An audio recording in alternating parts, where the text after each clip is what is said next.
जय जिनेंद्र दोस्तों, जैन पाठशाला आपका स्वागत करता है।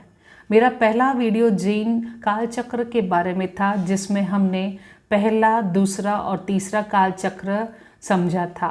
अब इस वीडियो में हम देखेंगे कि चौथा, पांचवा और छठा कालचक्र कैसा होता है। तो चौथा कालचक्र है दुष्मा सुषमा। तीसरा आरा समाप्त होते ही 42,000 वर्ष कम 1 करोड़ सागरोपम का चौथा आरा आरंभ होता है। इस आरे में पहले की अपेक्षा वर्णाधि की शुभ पदगलों की अनंत गुनी हानि हो जाती है। 1 वर्षा बरसने से 10 वर्ष तक पृथ्वी में सरसता बनी रहती है। भूमि का स्वाद चावल के मैदे जैसा और स्पर्श साफ रुई जैसा होता है। देहमान क्रमशः घटते घटते 500 धनुष का और आयुष 1 करोड़ पूर्व का रह जाता है। पसलियाँ सिर्फ 32 होती है। दिन में एक बार भोजन की इच्छा होती है। 23 तीर्थंकर, 11 चक्रवर्ती, 9 बलदेव, 9 वासुदेव, 9 प्रतिवासुदेव भी इस आरे में होते हैं। चौथा आरा समाप्त होने के बाद जब 3 वर्ष यानी 8.5 महीने शेष रहते हैं, तब 24वें तीर्थंकर मोक्ष पधारते हैं। वर्तमान अवसर्पिणी काल में भगवान महावीर के मोक्ष पधारने के तुरंत बाद ही श्री गौतम स्वामी को केवल ज्ञान हुआ। वे 12 वर्ष पर्यंत केवली पर्याय में रहकर मोक्ष पधारे। इसके पश्चात श्री सुधर्मा स्वामी को केवल ज्ञान हुआ। वे 44 वर्ष तक केवली पर्याय में रहकर मोक्ष पधारे। इस प्रकार प्रभु महावीर के निर्वाण के बाद 64 वर्ष तक केवल ज्ञान रहा। इसके बाद कोई केवल ज्ञानी नहीं हुआ। चौथे आरे के जन्मे हुए मनुष्य को 5वें आरे में केवल ज्ञान हो सकता है, किंतु 5वें आरे में जन्मे हुए को केवल ज्ञान नहीं हो सकता। दुष्मा आरा यानी दोस्तों जो हम अभी जी रहे हैं राइट नाउ, ये है दुष्मा आरा। यह आरा 21,000 वर्ष का दुष्मा नामक 5वां आरा आरंभ होता है। चौथे आरे की अपेक्षा वर्ण, रस, गंध, स्पर्श में अर्थात शुभ पदगुलों में अनंत गुणाहीनता हो जाती है। इस आरे में पृथ्वी का स्वाद कहीं कहीं नमक जैसा खारा होता है। स्पर्श कठोर है। भूमि में सरसता थोड़ी होती है और रस में मधुरता थोड़ी होती है। बरसात बरसती है तो धनादि पैदा होता है, अन्यथा नहीं। आयु क्रम घटते घटते उत्कृष्ट 125 वर्ष की, शरीर की अवगाना 7 हाथ की तथा पसलियाँ 16 रह जाती है। दिन में 2 बार आहार करने की इच्छा होती है। 5वें आरे में जम्बू स्वामी के मोक्ष जाने के बाद 10 बोलों को विच्छेद हुआ, यानी सबसे पहले परम अवधि ज्ञान नहीं होगा, मन प्रज्ञान नहीं होगा, केवल ज्ञान नहीं होगा, परिहार विशुद्धि चारित्र नहीं होगा, सूक्ष्म संप्राय चारित्र नहीं होगा, यथाख्याति चारित्र नहीं होगा, आहारक लब्धि, पुलाक लब्धि, उपशम, शपक श्रेणी, जिनकल्प आदि, इनमें से 4 जीव एक भवतारी होंगे। पंचम आर्य के अंतिम दिन तथा आषाढ़ शुक्ला पूर्णिमा को शकेंद्र का आसन चलायमान होगा। तब देवेंद्र शकेंद्र आकाशवाणी करेंगे, हे लोगों, 5वां आरा आज समाप्त हो रहा है। कल छठा आरा लगेगा। सावधान हो जाओ। जो धर्म आराधना करनी हो सो कर लो।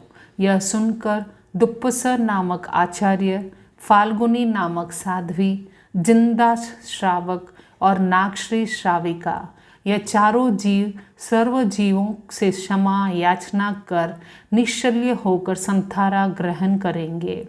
ये 4 जीव समाधि मरण से काल धर्म को प्राप्त होकर प्रथम देवलोक में उत्पन्न होंगे। अब चलते हम छठे आरे में, वह है दुष्मा। पंचम आरे की पूर्णाहुति होते ही 21,000 वर्ष का छठा आरा आरंभ होता है।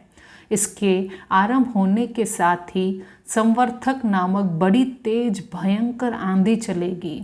सर्वत्र मनुष्य पशुओं में हाहाकार मच जाएगा। चारों दिशाएं धूम और धूली से अंधकारमय हो जाएगी। सूर्य अत्यधिक प्रचंड तापमय होगा और चंद्रमा अत्यधिक शीतल होकर शीत उत्पन्न करेगा। अत्यंत सर्दी और गर्मी की व्याप्ति से लोग कष्ट पाएंगे। धूल, पत्थर, अग्नि, क्षार, जहर, मल, बिजली, इस तरह 7 प्रकार की वर्षा होगी। प्रलयकालीन प्रचंड आंधी और वर्षा से ग्राम, नगर, किले, कुएं, बावड़ी, नदी, नाले, महल, पर्वत, उद्यान आदि नष्ट हो जाएंगे। वेतंड्य पर्वत, गंगा, सिंधु नदी, ऋषभकूट और लवण समुद्र की खाड़ी, ये 5 स्थान रहेंगे।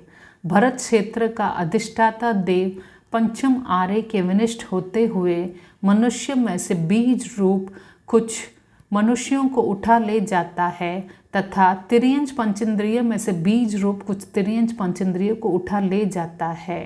वैतंड्य पर्वत के दक्षिण और उत्तर भाग में गंगा और सिंधु नदी है।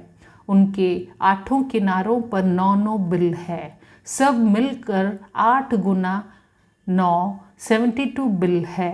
प्रत्येक बिल में 3 मंजिल है। उक्त देव उन मनुष्यों को इन बिलों में रख देता है। छठे आरे में मनुष्य की आयु क्रमशः घटते घटते 20 वर्ष और अवगाना 1 हाथ की रह जाती है। उतरते आरे में कुछ कम 1 हाथ की अवगाना और 16 वर्ष की आयु रह जाती है। मनुष्य के शरीर में 8 पसलियां और उतरते आरे में 4 पसलियां रह जाती है।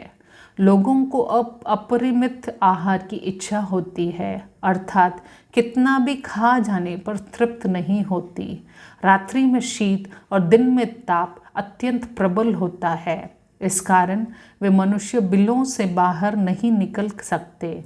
सिर्फ सूर्योदय और सूर्यास्त के समय एक मुहूर्त के लिए बाहर निकल जाते हैं। उस समय गंगा और सिंधु नदी का पानी सर्प के समान वक्र गति से बहता है। गाड़ी के दोनों चक्रों के मध्य भाग जितना चौड़ा और आधा चक्र डूबे जितना प्रवाह रह जाता है। उस पानी में कच्छ मच्छ बहुत होते हैं। वे मनुष्य उन्हें पकड़ पकड़ कर नदी की रेत में गाड़ कर अपने बिलों में भाग जाते हैं। शीत ताप के योग से जब वे पक जाते हैं तो दूसरी बार आकर उन्हें निकाल लेते हैं। उस पर सबके सब मनुष्य टूट पड़ते हैं और लूट कर खा जाते हैं।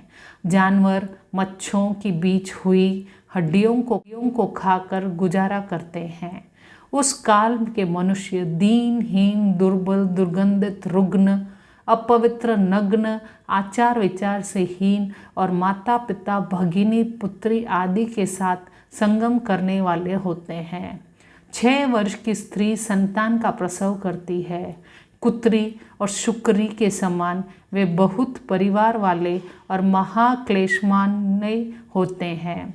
धर्म पुण्य से हीन वे दुख ही दुख में अपनी संपूर्ण आयु पूरी करके नरक या तिर्यंच गति में चले जाते हैं। इस प्रकार 10 कोड़ा कोड़ी सागरोपण प्रमाण का यह अवसर्पिणी काल होता है। इसी तरह उत्सर्पिणी काल में भी अवसर्पिणी काल के जिन 6 आरों का वर्णन किया गया है वहीं 6 आर्य उत्सर्पिणी काल में होते हैं। अंतर यह है कि उत्सर्पिणी काल में वे सभी विपरीत क्रम में होते हैं और उत्सर्पिणी काल दुषम आर्य से आरंभ होकर सुषमा पर समाप्त होता है। अगर आपको ये अच्छा लगा वीडियो तो प्लीज़ लाइक, शेयर, कमेंट एवं सब्सक्राइब भी करें। धन्यवाद।